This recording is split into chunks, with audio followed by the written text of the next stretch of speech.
Order! Order!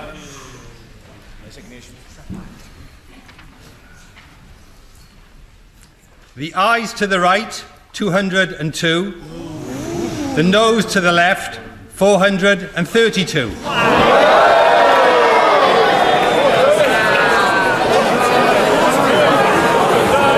The ayes to the right, 202. The noes, order! The ayes to the right, 202. The noes to the left, 432. So the noes have it. The noes have it. Unlock. On a point of order. The Prime Minister. Thank you, Mr. Speaker. Mr. Speaker, the House has spoken and the government will listen. It is clear that the House does not support this deal, but tonight's vote tells us nothing about what it does support. Nothing about how or even if it intends to honour the decision the British people took in a referendum Parliament decided to hold. And people, particularly EU citizens who've made their home here, and UK citizens living in the EU, deserve clarity on these questions as soon as possible.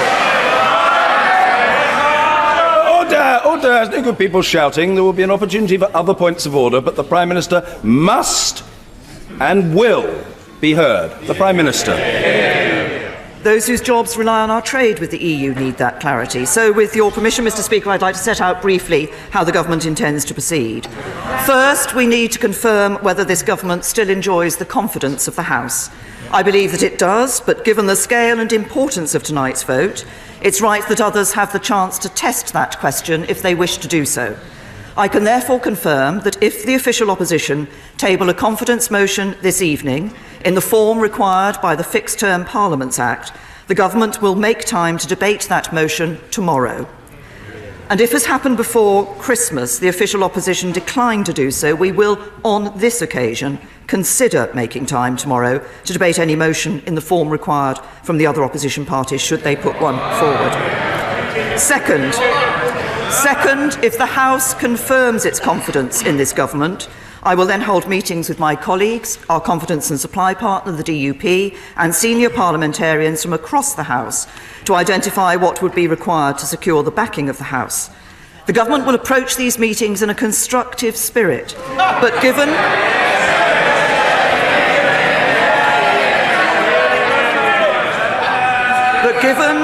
the urgent need to make progress, we must focus on ideas that are genuinely negotiable and have sufficient support in this House.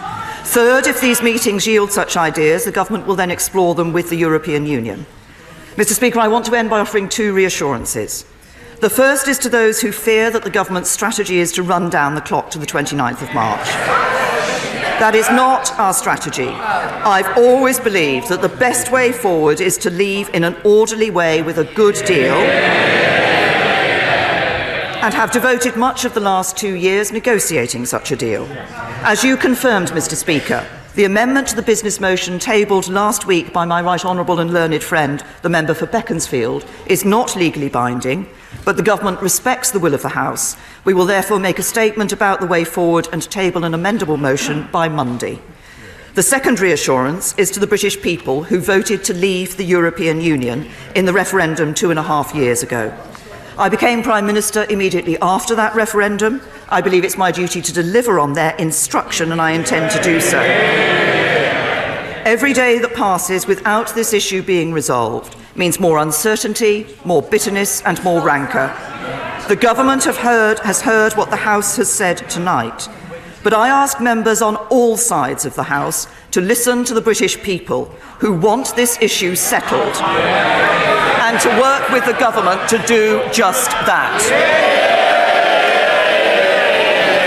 I will come to other colleagues, but first of all, point of order, the Leader of the Opposition, Jeremy Corbyn. Thank you, Mr. Speaker. The result of tonight's vote is the greatest defeat for a government since the 1920s in this House. This is a catastrophic defeat for this government. After 2 years of failed negotiations, the House of Commons has delivered its verdict on her Brexit deal, and that verdict is absolutely decisive. I hear the words of the Prime Minister, but actions of her government of the past 2 years speak equally clearly. She is only attempting to reach out now to try to keep her failed process and deal alive after it's been so roundly rejected by Parliament on behalf of the people of this country. Labour has laid out our priorities consistently. No deal must be taken off the table. A permanent customs union must be secured, and people's rights and protections must be guaranteed so they do not fall behind. At every turn, the Prime Minister has closed the door on dialogue. Businesses begged her to negotiate a comprehensive customs union. Trade union leaders pressed her for the same thing. They were ignored. In the last 2 years, she's only had one priority: the Conservative Party. Her governing principle of delay and denial has reached the end of the line. She cannot seriously believe that after 2 years of failure, she is capable of negotiating a good deal for the people of this country. The most important issue facing us is that the government has lost the confidence of this House and this country. I therefore, Mr. Speaker, inform you I have now tabled a motion of no confidence in this government. And I'm pleased that motion will be debated tomorrow, so this House can give its verdict on the sheer incompetence of this government and pass that motion of no confidence in the government.